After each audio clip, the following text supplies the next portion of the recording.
Bienvenue sur Africa 24 dans cette nouvelle édition du QG News. Voici les titres de l'actualité. Libération des 6 journalistes ivoiriens arrêtés à Abidjan. La justice les a remis en liberté ce mardi 14 février après 2 jours et demi d'incarcération. La 6e édition de Promote se tient actuellement au Cameroun, un rendez-vous économique pour promouvoir les entreprises d'Afrique centrale. La République démocratique du Congo annonce la fin de l'épidémie de fièvre jaune, une maladie déclarée dans le pays en juin 2016 et mortelle dans près de 50% des cas. Les 6 journalistes ivoiriens arrêtés à Abidjan le 12 février ont été remis en liberté ce mardi 14 février. La justice ivoirienne les avait incarcérés pour divulgation de fausses nouvelles concernant la mutinerie d'Adiaké du 7 février. Malgré leur libération, ils sont mis en examen. Écoutons à ce propos le secrétaire général de l'Association de la presse en Côte d'Ivoire. Nous pensions qu'avec tous les débats qu'il y a eu en Côte d'Ivoire, tous les progrès supposés, nous n'allons plus vivre ce genre de situation. Malheureusement, nous sommes obligés de constater que les vieilles pratiques d'intimidation, d'humiliation des journalistes continuent dans notre pays et cela est vraiment malheureux. Également dans l'actualité, le Bénin a décidé de supprimer les visas de court séjour, c'est-à-dire de moins de 90 jours pour les ressortissants de 30 pays africains. Le président Patrice Talon réalise ainsi une de ses promesses annoncées en août 2016. Une idée empruntée au Rwanda qui fait partie des pays les plus ouverts en matière de visas sur le continent africain. La 6e édition du Salon international de l'entreprise, de la PME et du partenariat se tient actuellement à Yaoundé au Cameroun jusqu'au 19 février. Ce grand rendez-vous économique d'Afrique centrale est l'occasion de faire découvrir une panoplie de secteurs d'activité et de produits. Reportage de notre correspondant Chérif Ousmane Bandunka. Dès sa première édition en 2002, Promote, le Salon international de l'entreprise, de la PME et du partenariat, s'est voulu une plateforme d'échange d'idées, de partage d'expériences et de rencontres entre professionnels. C'est ce qui explique la pléthore d'entreprises présentes à cette 6e édition de Promote. Toutes voudraient non seulement se faire connaître, mais aussi accroître leur clientèle.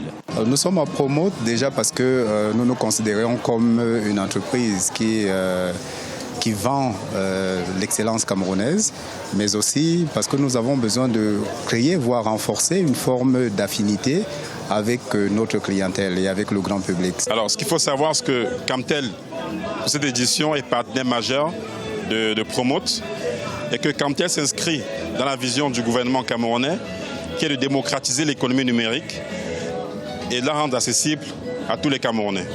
Concessionnaires automobiles, agro-industrie, opérateurs de télécom, banques et assurances, tous les secteurs d'activité y sont représentés. De la plus grande entreprise à la plus petite, les visiteurs qui sont orientés vers les stands en fonction de leur centre d'intérêt trouvent leur compte. Ce qui m'attire ici, c'est moi je peux dire les banques et leurs promotions sur les cartes prépayées et comment ouvrir un compte.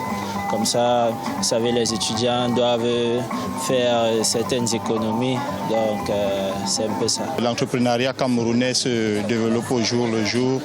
Jeunes sortis d'école, voir par où scier l'activité pour soi demain et encourager le gouvernement pour des initiatives pareilles. Ceux qui nous permettent de savoir quel genre d'entreprise nous avons déjà dans notre pays, ou est-ce qu'on peut déjà se démarquer si on était sur le marché de l'emploi. Je suis étudiante à SOA, je fais sciences économiques et ce qui m'attire dans cette filière, c'est particulièrement le marketing et je veux voir comment est-ce que les entreprises ici là font pour promouvoir les produits, etc.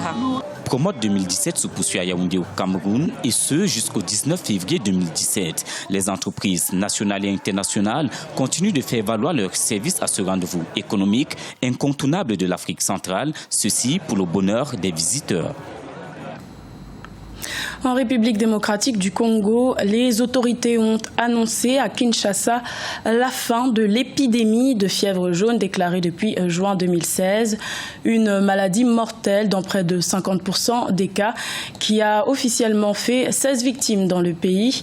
Près de 20% de la population congolaise a été vaccinée contre cette maladie qui a démarré en Angola. Écoutons à ce propos le ministre congolais de la Santé.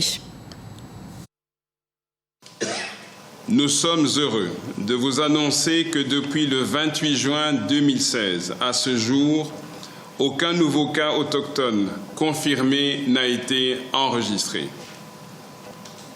Au vu des normes et recommandations internationales en la matière, nous déclarons ce jour, 14 février 2017, la fin de l'épidémie de la fièvre jaune en République démocratique du Congo. Toutefois, le pays étant un foyer à risque d'épidémie de fièvre jaune, compte tenu de son écologie, nous invitons toute la population et toutes les équipes de santé à maintenir les mesures de surveillance et d'hygiène environnementale requises. Nous devons donc rester vigilants pour ne pas nous laisser surprendre par une autre épidémie de fièvre jaune. Ce journal a été réalisé par l'ensemble de la rédaction. Merci de votre fidélité. Retrouvez dans un instant une nouvelle édition de l'information sur Africa 24.